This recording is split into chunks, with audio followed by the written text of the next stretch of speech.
மாண்புமிகு பேரவைத் தலைவர் அவர்களே, ஒரு சட்டம் சட்டமன்றத்திலே கொண்டு வரப்பட வேண்டும் என்றால் சட்டப்பேரவை விதி எண் 123 கீழ் 5 நாட்களுக்கு முன்னரே முன்னறிவிப்பு வழங்கப்பட வேண்டும்.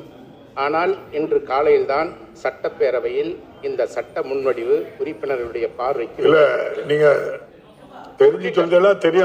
திருக்கோயில்களுக்கு சொந்தமான மதிப்புமிக்க இடங்களில் திருக்கோயில் நிதியை பயன்படுத்தி அறங்காவலர்கள் ரூபாய் 5 கோடி வரையில் கட்டிடங்கள் கட்ட சட்ட திருத்தம் கொண்டு வரப்பட்டுள்ளது. இந்த சட்ட திருத்தத்தின் மூலம் திருக்கோயிலின் சொத்துக்கள் மற்றும் நிதியை கோயில் சார்ந்த பக்தர்கள் நலன் காக்கும் வகையில் மட்டுமே பயன்படுத்தப்பட வேண்டும்.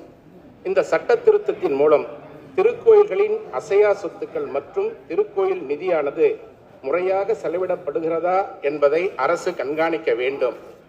அரசு செயலாளர்களுக்கே செலவு செய்ய உச்சவரம்பு ரூபாய் 50 லட்சம் என்று உள்ள நிலையில் எதற்காக அறங்காவலர்களுக்கு இந்த அதிகாரம் வழங்கப்படுகிறது? இதனால் திருக்கோயிலின் நிதியை தவறாக பயன்படுத்துவதற்கு வாய்ப்பு இருக்கிறது என்பதை அரசினுடைய கவனத்திற்கு இந்திய தணிக்கை துறையோ அல்லது வேறு முகமைகளோ ஆய்வு செய்வதில்லை. இந்து சமய அறநிலையத்துறையின் செலவினங்களை அறநிலையத்துறை அதிகாரிகளே தணிக்கை செய்கின்றனர். எனவே இதில் தவறுகள் ஏற்படுவதற்கு வாய்ப்புள்ளது என்பதையும் அரசினுடைய கவனத்திற்கு கொண்டு வருகிறேன். சமய நிறுவனங்களால் கல்வி நிறுவனங்களை நிறுவுதல் மற்றும் பராமரித்தல் போன்ற பணிகளுக்கு கோயில் நிதியை பயன்படுத்த வழிவகை செய்யவும் இந்த சட்ட திருத்தம் கொண்டு வரப்படுகிறது. கல்வி நிறுவனங்களை அமைத்தல், மாணவர்கள் சேர்க்கை மற்றும் பராமரித்தல், தொடர் செலவினங்கள், பணிபுரியும் பணியாளர்களுக்கு சம்பளம் வழங்குதல் போன்ற பணிகளை மேற்கொள்ள வேண்டியது மக்களால் தேர்ந்தெடுக்கப்பட்ட ஒரு அரசினுடைய கடமையாகும்.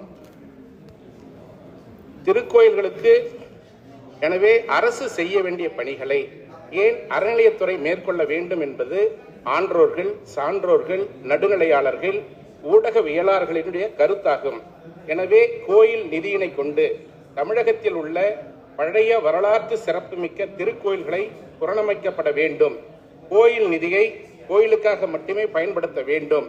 திருக்கோயில்களுக்கு வரும் பக்தர்களுக்கு அடிப்படை வசதிகளான குடிதண்ணீர், சுகாதார வசதி, மின்சார வசதி, போக்குவரத்து வசதி, சாலை வசதி, பக்தர்கள் தங்குமிடம், அம்மா அவர்களால் கொண்டு வரப்பட்ட அன்னதானம் திட்டம் போன்றவைகளில் முழு கவனம் செலுத்த வேண்டும்.